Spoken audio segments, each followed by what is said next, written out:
मंगलम भगवान विष्णु मंगलम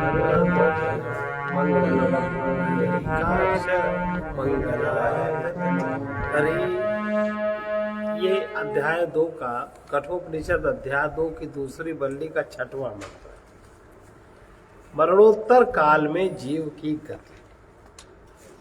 जब मरने का समय होता है निकट, उस समय जीव की गति माने जीव की स्थिति क्या होती है, वो किस प्रकार सोचता है, किस प्रकार कार्य करता है, किस प्रकार उसका चिंतन है, किस प्रकार उसको भय होता है, ये सब बता रहे हैं। अंतम ता इदम प्रवक्ष्यामि गुह्यं ब्रह्म सनातनम् यथा च मरणं प्राप्य आत्मा भवति गौतम अन्तत इदं प्रवक्ष्यामि गुह्यं ब्रह्म सनातनम् यथा च मरणं प्राप्य आत्मा भवति गौतम। हे गौतम, नचिकेता से कह रहे हैं यमराज, हे गौतम, अब मैं फिर भी तुम्हारे प्रति उस गुह्य और सनातन ब्रह्म का वर्णन करूंगा जो तुमने पूछा था, प्रश्न था उनका। तथा ब्रह्म को न जानने से,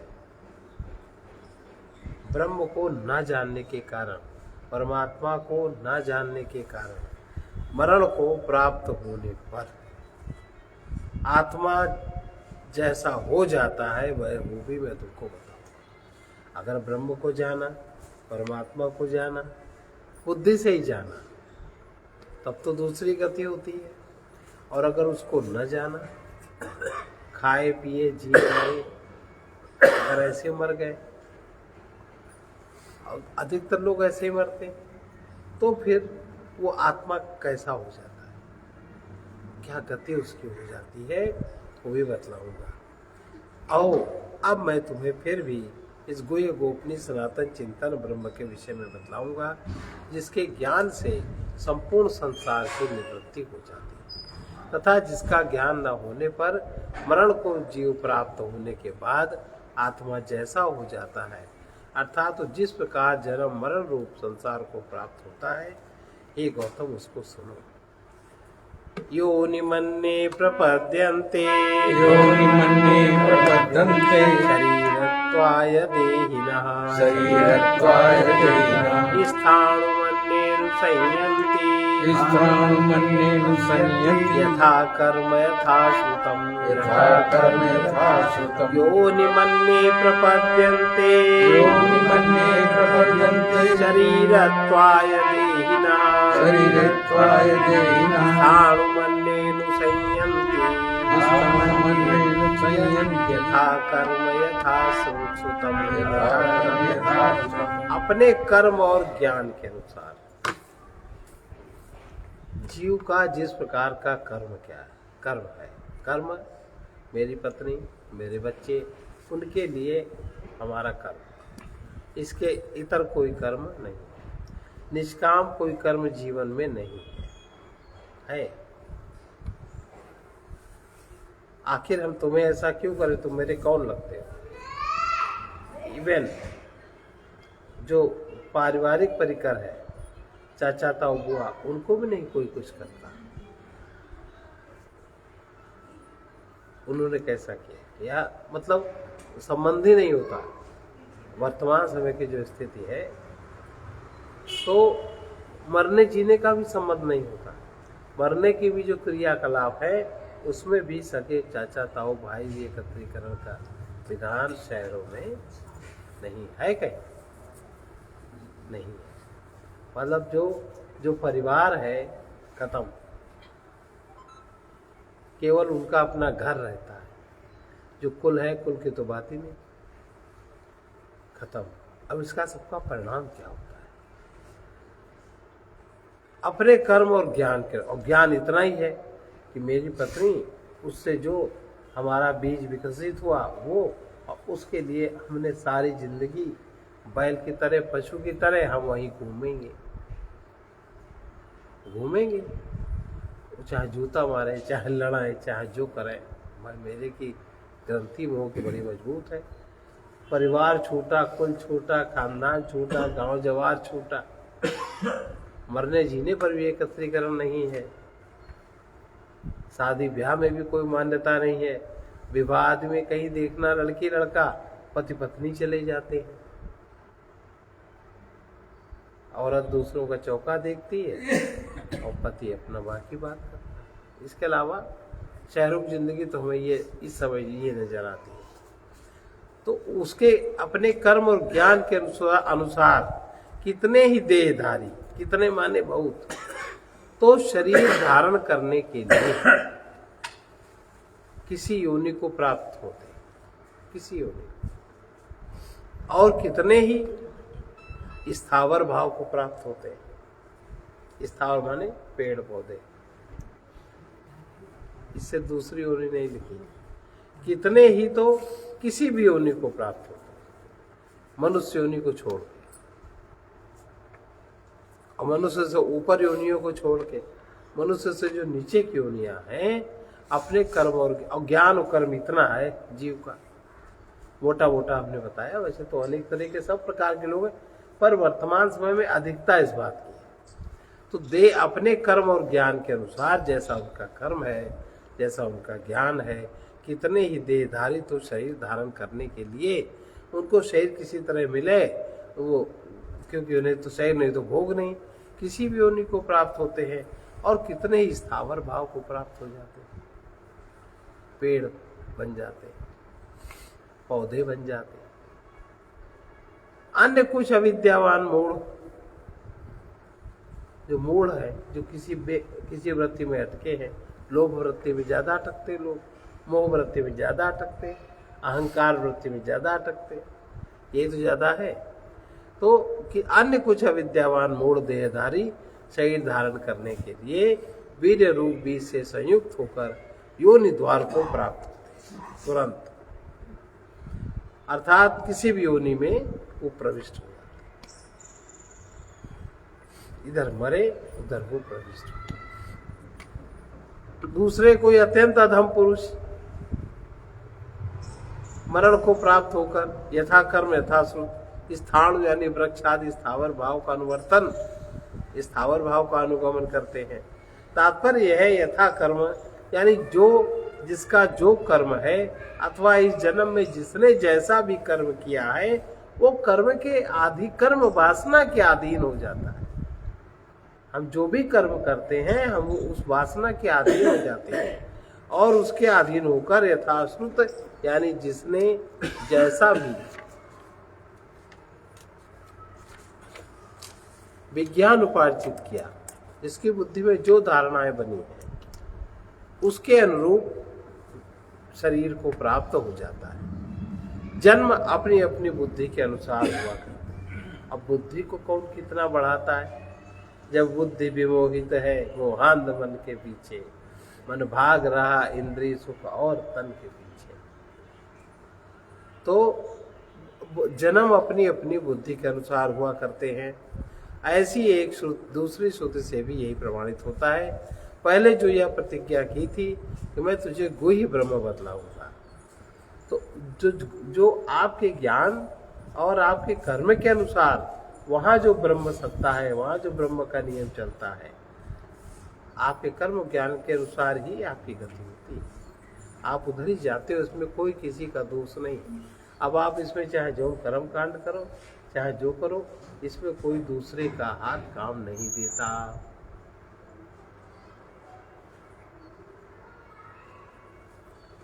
गुह्य ब्रह्मोपदेश या एष सुप्तेषु जागर्ति कामं कामं पुरुषो निर्मिमाणा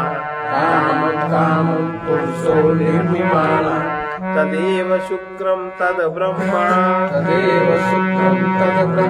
तदेवामृतमुच्यते तस्मिन् लोकाः श्रिता सर्वे तदुनातेति कश्चन एतद् वै तत्। बहुत अच्छा श्लोक है, फिर से इसको सुने। येषु सुप्तेषु जागर्ति येषु सुप्तेषु जागर्ति कामं कामं पुरुषो निर्मिमाणः कामं पुरुषो निर्मिमाणः तदेव शुक्रं तद् ब्रह्म तदेव शुक्रं तद् ब्रह्म तदेवामृतमुच्यते तदेवामृतमुच्यते तस्मिन् लोकाः स्थिताः सर्वे तस्मिन् लोकाः स्थिताः सर्वे तदुनातीति कश्चन यदुनातीति कश्चन एतद्वै तत् एतद्वै प्राण आदि के सो जाने पर तो जब शरीर छूटता तो प्राण आदि सो जाता है ना। प्राण आदि के सो जाने पर यह पुरुष अपने इच्छित पदार्थों की रचना करता है और जागता रहता है। वही शुक्र है, शुद्ध है, वो ब्रह्म है और वही अमृत कहा जाता है, जो अपने इच्छित पदार्थों की रचना करता है और जागता रहता है और जाग करके उसका अनुभव करता है। वो तो शुक्र है, शुद्ध है, वो ब्रह्म है और वही अमृत कहा जाता है। उसमें संपूर्ण लोक आश्रित है, कोई भी उसका उल्लंघन नहीं कर सकता। निश्चय यही वो ब्रह्म है। ये जो प्राण आदि के सो जाने पर जागता रहता है, उनके साथ सोता नहीं, किस प्रकार जागता रहता है, इस बात को जो जानता है। ज्ञान माने कर्म और ज्ञान के अनुसार। अब ज्ञान क्या है इसको बता रहे हैं। किस ज्ञान के अनुसार? तुमने पीएचडी कर ली उस ज्ञान के अनुसार नहीं, तुम्हारे पास बहुत किताबें ढेर है उस ज्ञान के अनुसार नहीं, ये सब तो वृत्ति ज्ञान है। किस ज्ञान के अनुसार? जब प्राण आदि सो जाते हैं तब जो जागता रहता है, आप इस बात को जब जानते हो, जो जागता रहता है किस प्रकार जागता रहता है, इस पर कहते हैं अविद्या के योग में स्त्री आदि अपने इच्छित अभीष्ट पदार्थों की रचना करता हुआ अर्थात उन्हें निष्पन्न करता हुआ जागता रहता है। जो उसको भोग नहीं प्राप्त हुआ या उसको जो अभ्यास है, वहां संन्यास नहीं चलता। बाहर से आप कोई भी कर्म कर लीजिए, लेकिन जब आप स्वप्न में जाते हो तो कुछ चलता है। वहां तो अपने आप होती है, जो आपके मन में छिपा है वो वही सब प्रकट होता है। अभीष्ट पदार्थों की रचना करता हुआ अर्थात उन्हें निष्पन्न करता हुआ जागता है, वही शुक्र शुभ्र यानी शुद्ध है। अब जो जागता है उसको कौन जानता है? जो दृश्य है वो तो रचना उसके मन में है, मन उसका खुल गया। लेकिन जो मन को खोलने वाला, जो उसको देखने वाला, जो उसको भोगने वाला है, उसको कौन जानता है? ऐसा ज्ञान वही शुक्र शुद्ध है, वो ब्रह्म है। उससे भिन्न कोई और भी गुह्य ब्रह्म नहीं। माने जो तुम्हारा आत्मा है, जो साक्षी है, हर वृत्ति का, हर दृश्य का, उसको जानो, उसमें स्थिरता लाओ। वही सारे भजन का परिणाम है।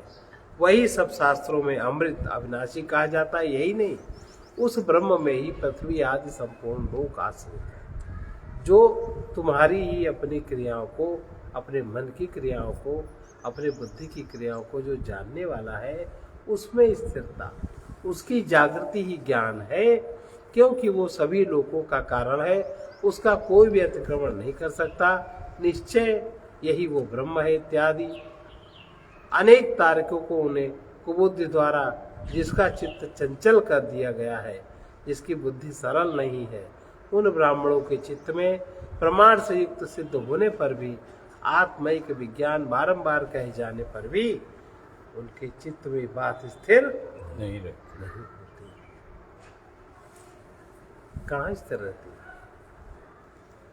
जो जिनका चित्त चंचल कर दिया गया है अनेक प्रकार की कुबुद्धियों द्वारा, अनेक प्रकार के तार्किकों के द्वारा, जिनकी कुबुद्धि उत्पन्न हो गई है, जिसका चित्त चंचल है, जिस ब्राह्मण की भी बुद्धि सरल नहीं है, उन ब्राह्मणों के चित्त में भले ही ऊपर से बहुत साधना करते हो, प्रमाण से युक्त सिद्ध होने पर भी आत्मैक विज्ञान बारंबार कहे जाने पर उनकी स्थिरता तुरीय अवस्था में नहीं होती। कहाँ होती? बहुत सही बात है। और कहने को बड़ी मोटी चुटैया, बड़ा मोटा ज्ञान, बड़ा मोटा सब कुछ है। अतः उसके प्रतिपादन में आदर रखने वाली श्रुति जो बार बार उसका प्रतिपादन करते हैं, उसमें जो उनका जो आदर श्रुति करती है वो फिर से पुनः पुनः वही बात करती है। आत्मा का उपाधिपत रूपत्व कैसा है? अग्निर्यथैको भुवनं प्रविष्टो अग्निर्यथैको भुवनं प्रविष्टो रूपं रूपं प्रतिरूपो बभूव रूपं रूपं प्रतिरूपो बभूव एकस्तथा सर्वभूतान्तरात्मा एकस्तथा सर्वभूतान्तरात्मा रूपं रूपं प्रतिरूपो बहिश्च रूपं रूपं प्रतिरूपो बहिश्च निर्यथैको भुवनं प्रविष्टो अग्निर्यथैको भुवनं प्रविष्टो रूपं रूपं प्रतिरूपो बभूव रूपं रूपं प्रतिरूपो बभूव एकस्तथा सर्वभूतान्तरात्मा एकस्तथा सर्वभूतान्तरात्मा रूपं रूपं प्रतिरूपो बहिश्च रूपं रूपं प्रतिरूपो बहिश्च वही जो अपने इच्छित पदार्थों की रचना करता हुआ स्वप्न जगत में जागता रहता है, वही शरीर छोड़ने के पश्चात स्थूल शरीर स्थूल प्राण सब छूटने के पश्चात सूक्ष्म जगत में वो अपने इच्छित पदार्थों की रचना करता हुआ घूमता रहता है। अनेक जो आकाशीय अनेक प्रकार की योनियां हैं उनको प्राप्त होता है, उनको छोड़ता है, उनको प्राप्त होता है, उनको छोड़ता है। उसको जो जानता वही शुद्ध है, जो उस बात को देखता है, जो जानता है, उसको जो जानता है उसी के जानने का नाम ज्ञान है। तो जिस प्रकार संपूर्ण भुवन में प्रविष्ट हुआ एक ही अग्नि तो है, प्रत्येक रूपवान वस्तु के अनुरूप हो गया है। सब में जो भी चमक है, जो भी तेज है, सब अग्नि तत्व का ही तो है। और जो अपने शरीर में जितने अग्नि तत्व को स्थिर रखता है, जितना बढ़ा के रखता है, उतना तेजस्वी होता है। जिसकी सारी धातुएं बढ़िया व्यवस्थित हैं, अग्नि जिसमें व्याप्त है, उतना ही सौंदर्य से युक्त होता है।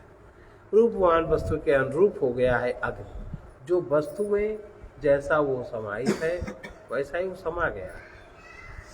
उसी प्रकार संपूर्ण भूतों में एक ही अंतरात्मा भूत के रूप के अनुरूप हो रहा है और उसके बाहर भी वही हो रहा है। इसका नाम ज्ञान है। ऐसा जिस प्रकार एक ही अग्नि प्रकाश स्वरूप होकर भी भुवन में जिसमें सब जीव होते हैं, इसी से लोक को भुवन कहते हैं। उसी इस लोक में अनुप्रविष्ट हुआ रूप के प्रति, माने वो लकड़ी में भी प्रविष्ट है। लकड़ी बीज में जो ऊर्जा है अग्नि की तो है, वो प्रत्येक काष्ठ आदि भिन्न भिन्न प्रत्येक दाह्य पदार्थ के प्रति प्रतिरूप उसी रूप को प्राप्त हो रहा है। उस पदार्थ के अनुरूप होता हुआ दाह्य भेद से अग्नि अनेक प्रकार का मालूम होता है बाहर से। उसी प्रकार संपूर्ण भूतों का एक ही अंतरात्मा, आंतरिक आत्मा अत्यंत सूक्ष्म होने के कारण काष्ठ आदि में प्रविष्ट हुए अग्नि के समान संपूर्ण शरीरों में प्रविष्ट रहने के कारण उन्हीं के अनुरूप हो गया है। चाहे जो शरीर हो उसी के अनुरूप हो जाता है। तथा आकाश के समान अपने अविकारी रूप से वो उसके बाहर भी है। अब आकाश के समान जो अविकारी रूप से बाहर है और अनेक रूपों में जो प्रकाशित है, इन दोनों बात को जो बुद्धि जानती है उसको ज्ञान कहते हैं। उसको ज्ञान कहते हैं। ऐसा ही दूसरा दृष्टांत है। इसी प्रकार जिस प्रकार अग्नि है, उसी प्रकार वायु भी अनेक रूप में प्रवाहित हो रही है। वायुर्यथैको भुवनं प्रविष्टो वायुर्यथैको भुवनं प्रविष्टो रूपं रूपं प्रतिरूपो बभूव रूपं रूपं प्रतिरूपो बभूव एकस्तथा सर्वभूतान्तरात्मा एकस्तथा सर्वभूतान्तरात्मा रूपं रूपं प्रतिरूपो बहिश्च रूपं रूपं प्रतिरूपो वैश्व वायुर्यथैको भुवनं प्रविष्टो वायुर्यथैको भुवनं प्रविष्टो रूपं रूपं प्रतिरूपो बभूव रूपं रूपं प्रतिरूपो बभूव एकस्तथा सर्वभूतान्तरात्मा एकस्तथा सर्वभूतान्तरात्मा रूपं रूपं प्रतिरूपो बहिश्च रूपं रूपं प्रतिरूपो जिस प्रकार इस लोक में प्रविष्ट हुआ वायु प्रत्येक रूप के अनुरूप हो रहा है, उसी वायु में तो सब जीवन है। उसी प्रकार संपूर्ण भूतों का एक ही अंतरात्मा प्रत्येक रूप के अनुरूप हो रहा है और उससे बाहर भी हो रहा है। इस बात को जो जानता है उसी को ज्ञान कहते हैं। जिस प्रकार एक ही वायु प्राण रूप से देहों में अनुप्रविष्ट होकर प्रत्येक रूप के अनुरूप हो रहा है, उसी प्रकार संपूर्ण भूतों का एक ही अंतरात्मा प्रत्येक रूप के अनुरूप हो रहा है इत्यादि ऐसा समझना चाहिए। इस प्रकार एक ही सर्वात्मकता। अब देखो, अब कह दो मरने के बाद किसकी दुर्गति नहीं होती? जो इस बात को जानता है, जिसकी बुद्धि में ज्ञान प्रकट हो जाता, जिसका अंतःकरण शुद्ध और सरल हो गया, जिसकी बुद्धि शुद्ध और सरल हो गई, जिसका चरित्र सरल हो गया, जो जानेगा वो सरल हो ही जाएगा। इसके अलावा जो है उनकी सबकी विभिन्न स्थावर आदि में, विभिन्न पशु योनियों आदि में, वो सब जो इस ज्ञान को जानते हैं, जिनमें ज्ञान प्रकट है, उनकी तो दुर्गति नहीं होती और बाकी कौन क्या है सब उसी तरह प्राप्त होते हैं। इस प्रकार एक ही सर्वात्मकता होने पर संसार दुख से युक्त होना भी परमात्मा का ही सिद्ध होता है। जो संसार दुख से युक्त अपने को मानता है, उसमें भी कारण परमात्मा ही, उसी की व्यवस्था तो कारण है, इसलिए ऐसा कहा जाता है। लेकिन आत्मा जिसके ज्ञान से व्यक्ति दुर्दशा को प्राप्त नहीं होता, वो तो निरंतर असंग है। महाराज जी कहते हैं असंगता में मुक्ति, पर वो हमारे अंदर किस प्रकार असंग है उसको जाने तो कहने से काम थोड़ी चलता है। असंग आत्मा किस प्रकार है, जो उदाहरण दे रहे हैं वो तो कुछ समझ में आता नहीं। समझ में तो दो तीन चीजें आती, अब ज्यादा समझ में क्या, मैं का जितना घेरा है मेरा, दो चीज समझ में आती, और कुछ भी समझ में नहीं आता। अब लेकिन आत्मा, जिस आत्मा के ज्ञान से जीव असंग होता है, अपने मुक्त स्वरूप को जानता है, वो आत्मा तो सब में है और उसी का ज्ञान होना वास्तव में बुद्धि में ज्ञान है। और उसके अनुसार जब कर्म होता है तब बंधन नहीं होता, और जब तक उसके अनुसार कर्म नहीं होता तब तक बंधन है। सूर्यो यथा सर्वलोकस्य चक्षुः, सूर्यो यथा सर्वलोकस्य चक्षुः, न लिप्यते चाक्षुषैर्बाह्यदोषैः, न लिप्यते चाक्षुषैर्बाह्यदोषैः, न लिप्यते चाक्षुषैर्बाह्यदोषैः, न लिप्यते चाक्षुषैर्बाह्यदोषैः, एकस्तथा सर्वभूतान्तरात्मा, एकस्तथा सर्वभूतान्तरात्मा, न लिप्यते लोकदुःखेन बाह्यः, न लिप्यते लोकदुःखेन बाह्यः, सूर्यो यथा सर्वलोकस्य चक्षुः, सूर्यो यथा सर्वलोकस्य चक्षुः, न लिप्यते चाक्षुषैर्बाह्यदोषैः, न लिप्यते चाक्षुषैर्बाह्यदोषैः, एक तथा सर्वभूतान्तरात्मा एकस्तथा सर्वभूतान्तरात्मा न लिप्यते लोकदुःखे न बाह्यः न न लीयते लोकदुःखेन बाह्यः। जिस प्रकार संपूर्ण लोक का नेत्र होकर भी, सबका नेत्र है सूर्य ना, सब सूर्य के प्रकाश में देखते हैं, सूर्य की बनी हुई आंख से देखते हैं, दोनों तत्व एक है ना। जिस प्रकार संपूर्ण लोक का नेत्र सूर्य होकर नेत्र संबंधी बाह्य दोषों से लिप्त नहीं होता, उसी प्रकार संपूर्ण भूतों का एक ही अंतरात्मा संसार के दुख से कभी लिप्त, लेकिन आप दुख से तब छूटोगे जब आप इसको जानोगे। इसको अगर बुद्धि से जाना, उसमें अगर स्थिति बनी, उसी को ज्ञान कहते हैं।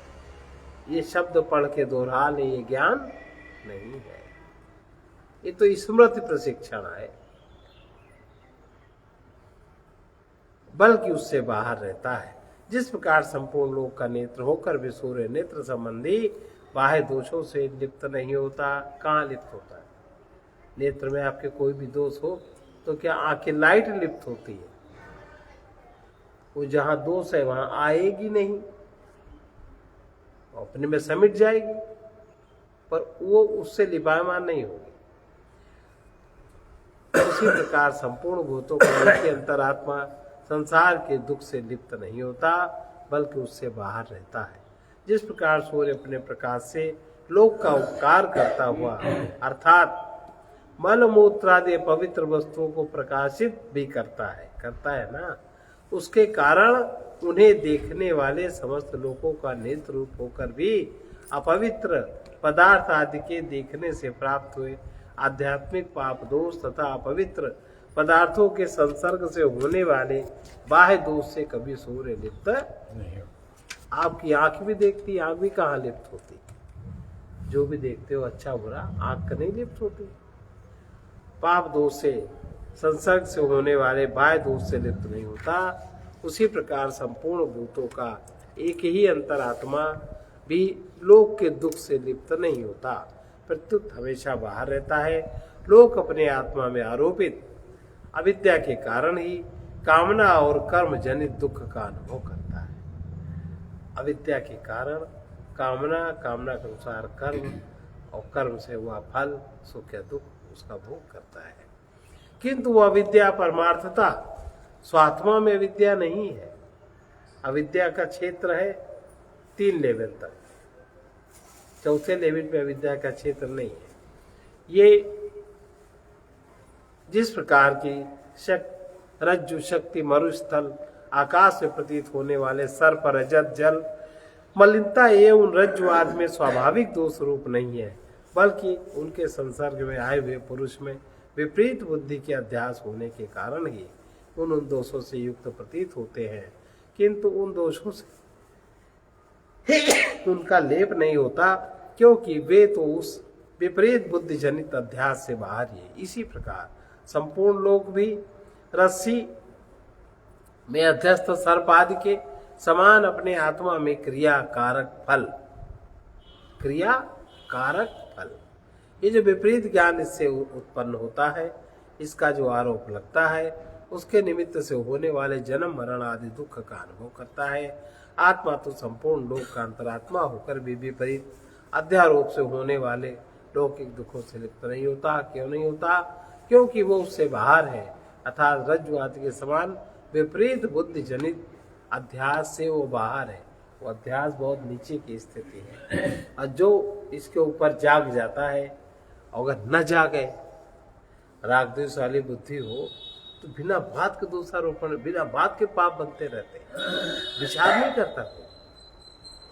कुछ बात रही, इतनी सी बात है, वैसे फेंके और बरात हो गया। दूसरा बहुत खराब, हम बहुत अच्छे, जबकि ऐसा नहीं है। दूसरा खराब न तुम अच्छे हो, जो है सो है, उससे बाहर है, अर्थात रज्जु आदि के समान विपरीत बुद्धि जनित अध्यास से बाहर है वो आत्मा, वो उसमें नहीं है। आत्मदर्शी, इस प्रकार जो आत्मदर्शी है, जिसको आत्मदृष्टि प्राप्त है, जो आत्मदृष्टि के अनुसार जो जगत को आत्मा मैं दे बोलता नहीं है कि हम तो सबको आत्मा समझते हैं, ये सब झूठ है। जो बोलते हैं सब झूठ बोलते हैं, अच्छे अच्छे शब्दों का प्रयोग करके अपने ज्ञान को ढांकते हैं, ये सब पाप कर्म में है, गलत है सब, ऐसा नहीं है। आत्मदर्शी अगर जिंदगी में कोई सुखी है तो आत्मवान आत्मदर्शी ही सुखी है, और वरना तो इस जगत में क्षण क्षण में दुख और राग द्वेष है।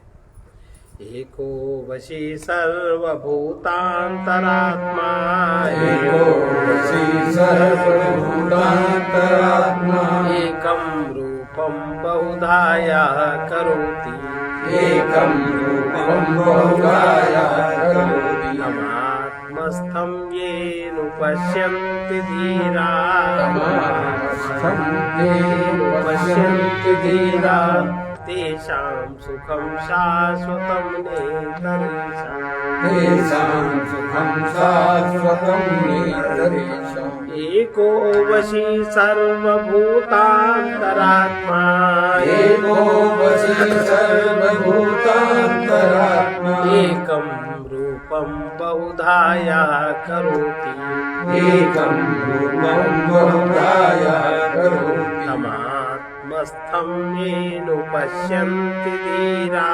तमात्मस्थं येन पश्यन्ति धीरा, तेषां सुखं शाश्वतं नेतरेषाम्, तेषां सुखं शाश्वतं नेतरेषाम्। वही एक जो रज्जु सुक्ति सर्प आदि के बाहर है, वही एक सबको अपने अधीन रखता है, वही एक सबके कर्म फल का विधान करता है।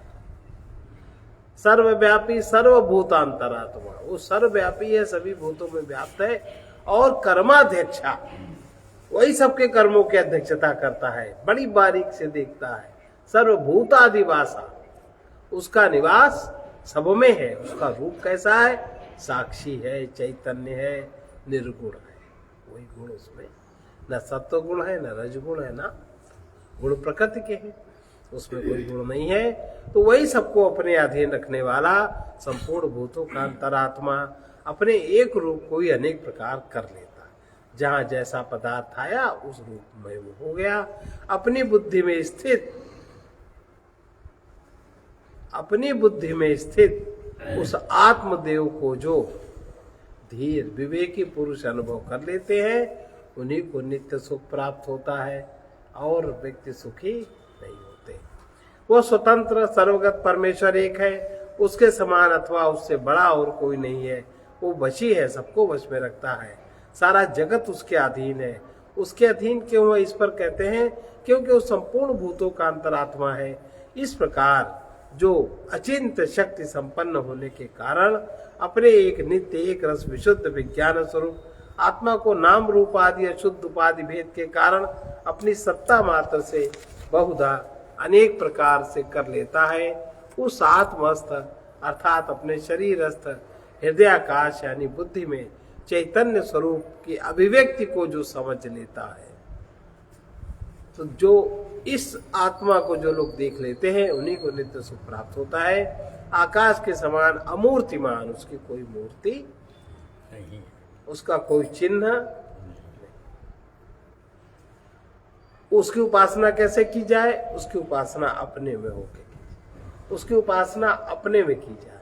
सामने देखने जो देखता है वो दृष्टा, और जो सामने दिखता है वो दृश्य, इन दोनों को जो पहचान लेता है तो उसकी आसक्ति फिर नहीं बनती। ये जो आत्मा का आधार शरीर नहीं है, अर्थात आत्मा निराधार है। जैसे दर्पण में प्रतिबिंबित मुख का आधार दर्पण नहीं है, जिनकी बाह्य वृत्तियां निवृत्त हो गई हैं, ऐसे जो धीर विवेकी पुरुष उस ईश्वर आत्मा को देखते हैं, आचार्य और शास्त्र का उपदेश पाने के बाद उसका उन्हें अनुभव होता है। उस परमात्मा स्वरूपता को प्राप्त हुए पुरुषों को ही आत्मानंद रूप शाश्वत नित्य सुख प्राप्त होता है। किंतु दूसरे जो बाह्य पदार्थों में आसक्त चित्त विवेकी पुरुष है, उन्हें यह सुख स्वात्मभूत होने पर भी अविद्या रूप व्यवधान के कारण प्राप्त नहीं हो सकता। इसके सिवा नित्यो नित्यानां चेतनश्चेतनानां नित्यो नित्यानां चेतश्चेतनानां नित्यो नित्यानां चेतनश्चेतनानां नित्यो नित्यानां चेतनश्चेतनानाम् एको बहूनां यो विदधाति कामान् एको बहूनां यो विदधाति कामान् तमात्मस्थं मेनुपश्यन्ति धीरा तमात्ममेनुपश्यन्ति धीरा तेषां शान्तिः शाश्वती नेतरेषां तेषां शान्तिः शाश्वती नेतरेषाम् नित्यो नित्यानां चेतनश्चेतनानां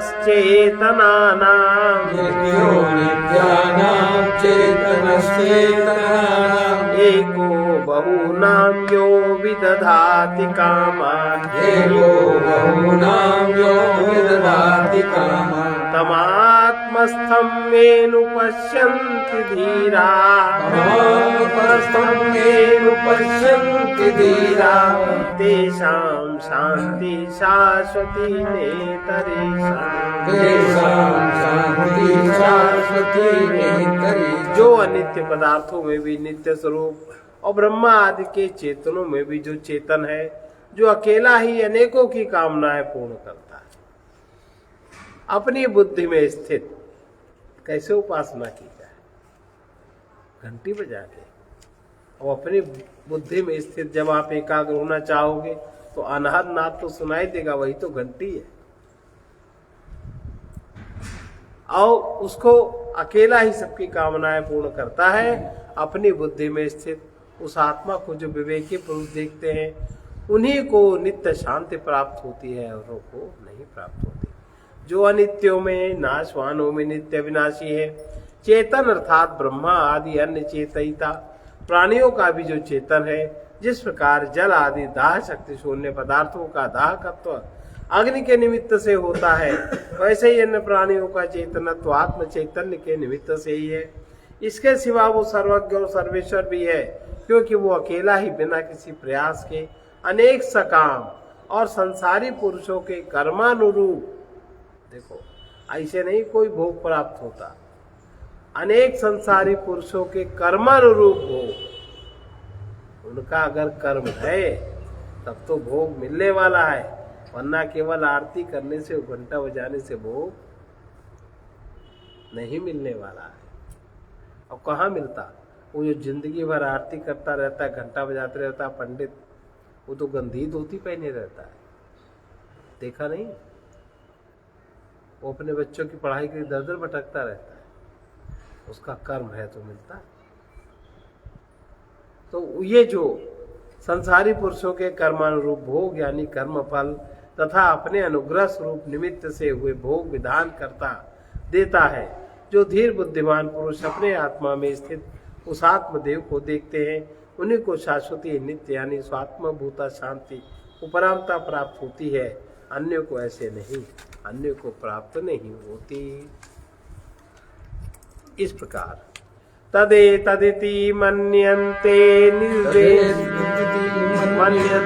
निर्देश्यम परमं सुखम तदेत तदिति मन्यते निर्देश्यम परमं सुखम कथम तु तद्विजानीयाम् किमु भाति विभाति वा। उसी इस आत्मविज्ञान को, ये जो आत्मविज्ञान है, ही विवेकी पुरुष अनिर्वाच्य जो विवेकी है, वो इस आत्मबोध को, आत्मविज्ञान को ही परम सुख मानते हैं, न कि भौतिक पदार्थों को। उन्हें उसे मैं कैसे जान सकूंगा? क्या वो प्रकाशित हमारी बुद्धि का विषय होता है अथवा नहीं होता है, वो कैसे जाना जाए? ये जो आत्मविज्ञान रूप सुख है वो अनिर्देश है, उसका कोई निर्देशन उसको कोई दे नहीं सकता, कोई उसको दिखा नहीं सकता, कथन करने के अयोग्य है, कोई उसको भोगने के बाद कह भी नहीं सकता। परम अर्थात प्रकृष्ट और साधारण पुरुषों की वाणी और मन का जो विषय है तो भी जो सब प्रकार की ऐषणाओं से रहित ब्राह्मण लोग हैं वे उसे प्रत्यक्ष मानते हैं और जानते हैं। उस आत्म सुख को मैं कैसे जान सकूंगा, अर्थात निष्काम यतियों के समान वो यही है। इस प्रकार उसे कैसे अपनी बुद्धि का विषय बनाऊंगा। वो प्रकाश स्वरूप है, सो क्या वो भासता है और हमारी बुद्धि का विषय होकर स्पष्ट दिखलाई देता है या नहीं। इसका उत्तर यही है कि वो भासता है और विशेष रूप से भासता है। किस प्रकार भासता है वो बता।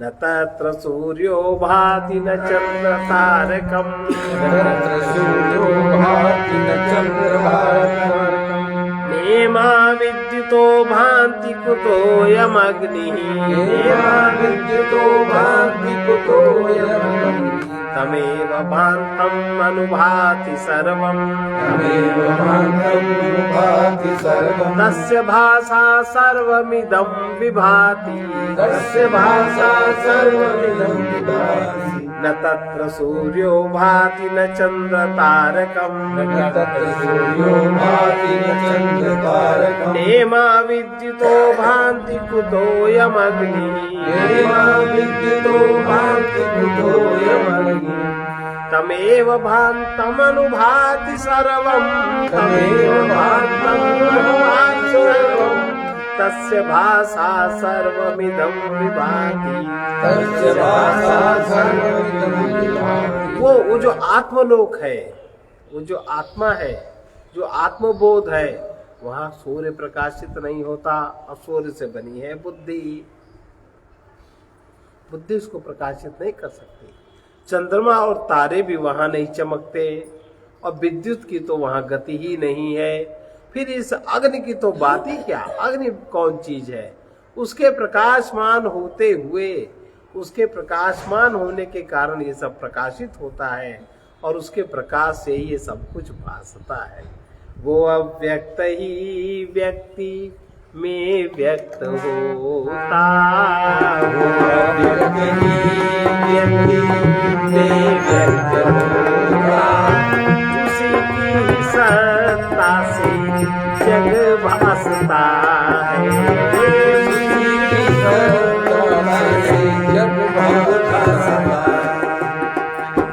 मनुज मोहनी निद्रा में सोए हुए हैं, मनुज मोहनी निद्रा में सोए हुए हैं, किसी खोज में ही खोए हुए हैं, किसी खोज में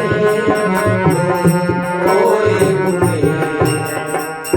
घेरे हुए सबको सुख दुख सब में, घेरे हुए सबको सुख दुख सब में, जिसे प्रभु जगा दे वही जागता है, जिसे प्रभु जगा दे वही जागता। मुझे भासता है वो जल थल अनल में, मुझे भासता है जल थल अनल में, अनिल में गगन में वही झांकता है, अनिल में गगन में वही झांकता है। वही नाथ है जिसका अंत ही नहीं है,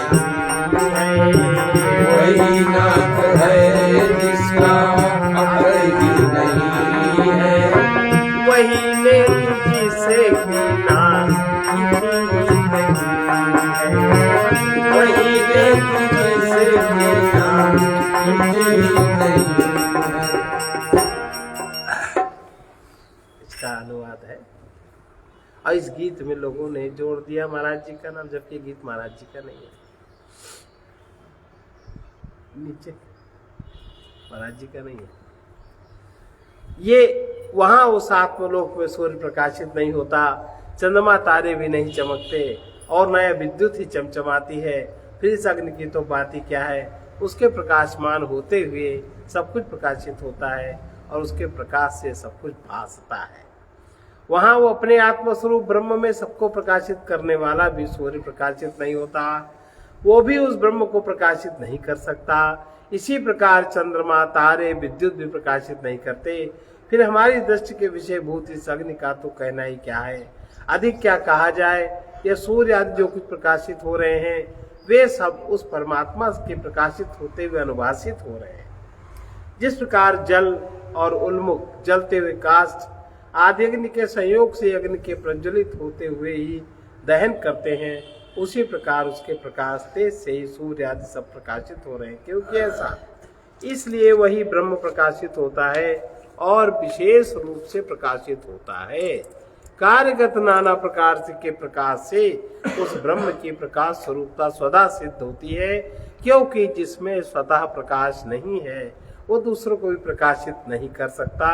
जैसा कि घट आदि का दूसरों को प्रकाशित करना नहीं देखा जाता और प्रकाश स्वरूप आदित्य आदि का दूसरों को प्रकाशित करना देखा जाता है। इति श्रीमद परमहंस परिव्राजकाचार्य गोविंद भगवत पूज्य पाद शिष्य श्रीमदाचार्य श्री शंकर भगवतः कृतौ कठोपनिषद भाष्ये द्वितीय अध्याय द्वितीय वल्ली भाष्यम समाप्तम।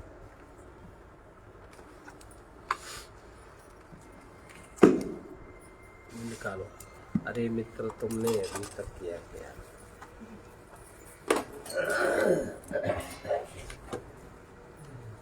अरे मित्र तुमने अभी तक किया क्या? अरे मित्र तुमने अभी तक किया क्या? किया कुछ तो बदले में उसके लिया क्या? किया कुछ तो बदले में उसके लिया क्या? लोग हमारे भी पैर छू के प्रणाम करते, कहते हैं आशीर्वाद दो।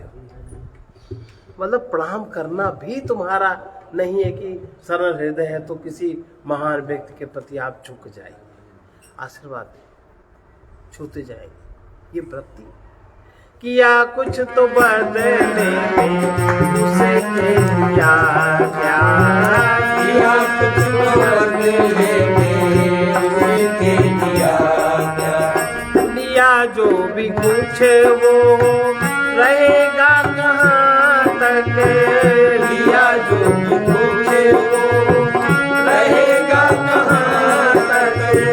विनाशी को लेकर जिया तो जिया क्या? विनाशी को लेकर जिया तो जिया क्या? अरे मित्र तुमने अभी तक किया क्या? अरे मित्र तुमने अभी तक किया क्या? किया कुछ तो बदले में उसे किया क्या? किया कुछ तो बदले में उसे किया। नहीं हो सकी तृप्ति जिससे किसी की, नहीं हो सकी तृप्ति जिससे किसी की। ये इंद्रिय विषय रस पिया तो पिया क्या? ये इंद्रिय विषय रस पिया तो पिया क्या? विनाशी को लेकर जिया तो जिया क्या? विनाशी को लेकर जिया तो जिया क्या? किया कुछ तो बदले में उसे किया क्या? किया कुछ तो बदले में उसे किया क्या? तनिक ध्यान दे करके ये देख लेना, तनिक ध्यान दे करके यह देख लेना, जो परलोक में मिल सके वो दिया क्या? जो परलोक में मिल सके वो दिया क्या? किया कुछ तो बदले में उसके दिया क्या? किया कुछ तो बदले में उसके दिया क्या? अरे मित्र तुमने अभी तक किया क्या? अरे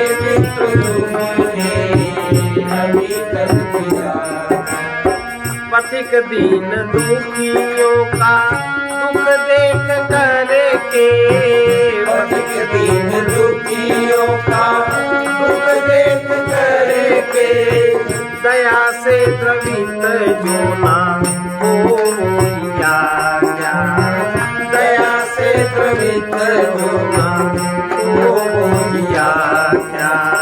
अरे मित्र तुमने अभी तक किया क्या, अरे मित्र तुमने अभी तक किया क्या, किया कुछ बदले में उसे दिया क्या, किया कुछ बदले में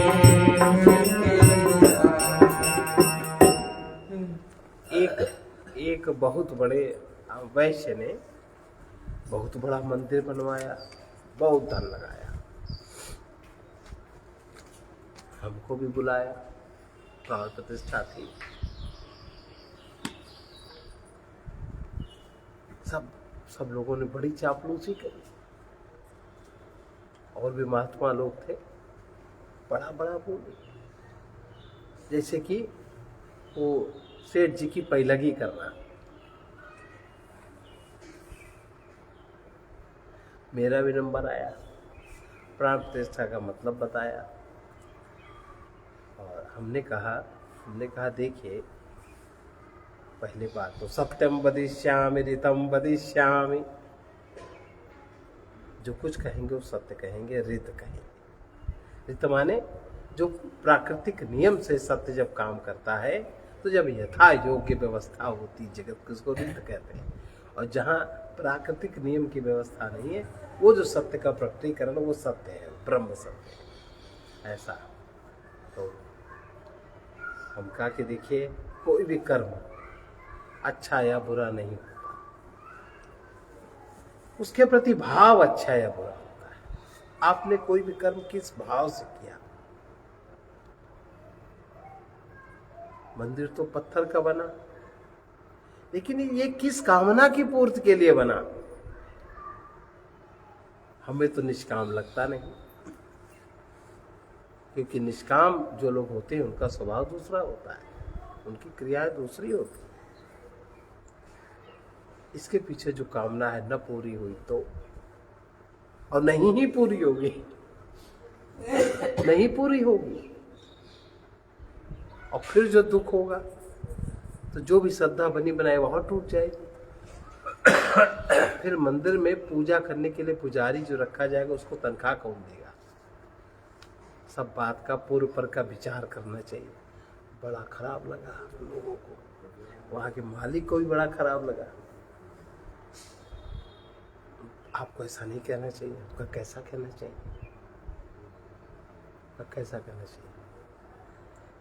जिंदगी भर जिसने कुछ न किया हो, वो इतना बड़ा कार्य करे तो कोई तो वासना है उसकी। और आपकी वासना है कि आपके लड़के को कैंसर, एक लड़का आपका गूंगा बहरा, एक लड़का आपका मानसिक विच्छेद वाला, वो सब ठीक हो जाए आपने इसलिए किया, सो तो होएगा नहीं।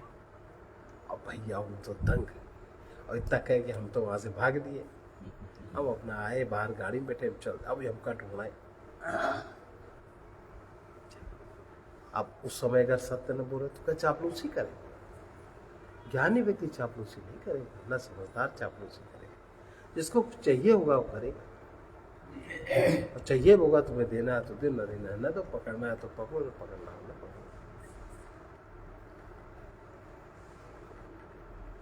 अगर इतने में ही किसी गरीब दीन दुखी ज्ञानी की सेवा करते, महात्माओं की, बेचारे महात्माओं के पास वस्त्र नहीं होते हैं, उनके पास व्यय नहीं होता है, और थोड़ा थोड़ा करते वो लोग न जानते, उसका फल दूसरा होता है। उसका फल तो कुछ काम कर सकता था, क्योंकि चैतन्य आत्मा की सेवा है, चैतन्य भाव, क्या पता कौन किस भाव से वो हो जाए। लेकिन इस तरह की सेवा तो उसके तो पुजारी रखोगे, उसको भी तनख्वाह कौन देगा, और नहीं पूजा कराओगे तो उसका उल्टा प्रभाव होगा। सही तो बात कह दी, सही कह के आ गया ऐसा। सर्वे भवन्तु सुखिनः, सर्वे सन्तु निरामयाः, सर्वे भद्राणि पश्यन्तु, मा कश्चित् दुःखभाग् भवेत्। कृष्णाय वासुदेवाय हरे परमात्मने प्रणतक्लेशनाशाय गोविन्दाय नमो नमः। उग्रवीर महाविष्णु, उग्रवीर महाविष्णु ज्वलन्तं सर्वतोमुखं, ज्वलन्तं सर्वतोमुखं, नृसिंहं भीषणं भद्रं, नृसिंहं भीषणं भद्रं, मृत्युर्नमाम्यहम्, मृत्युर्नमामि। ॐ नौं जुं सः, ॐ ह्रौं जुं सः, ॐ भूर्भुवः स्वः, ॐ भूर्भुवः स्वः, ॐ त्र्यम्बकं यजामहे, ॐ त्र्यम्बकं यजामहे, सुगन्धिं पुष्टिवर्धनम्, सुगन्धिं पुष्टिवर्धनम्, उर्वारुकमिव बन्धनात्, उर्वारुकमिव बन्धनात्, मृत्योर्मुक्षीयमामृतात्, मृत्योर्मुक्षीयमामृतात्। स्वः ॐ भुवः भूः, ॐ स्वाहा ॐ भुवः भूः, साजूं रौं ॐ साजूं हौं असतो मा सद्गमय तमसो मा ज्योतिर्गमय मृत्योर्मामृतं गमय। ॐ पूर्णमदः पूर्णमिदं पूर्णात् पूर्णमुदच्यते पूर्णस्य पूर्णमादाय पूर्णमेवावशिष्यते। ओम शांति शांति शांति। इस तरह की चीजें हमेशा सामाजिक रखी जाती है। वो व्यक्ति शाह मंदिर बना, तो व्यक्ति शाह तो अभी आप हो और कल को नहीं रहोगे, नहीं किसी को उसकी वासना पूर्ति नहीं हुई, भाव नहीं बनेगा, तो ऐसे मंदिर रहेगा। अब चूंकि आपने उसमें 20 करोड़ रुपया लगाया, इसलिए आप समर्पित नहीं करना चाहते समाज को, भाई ये तो होता ही है ना।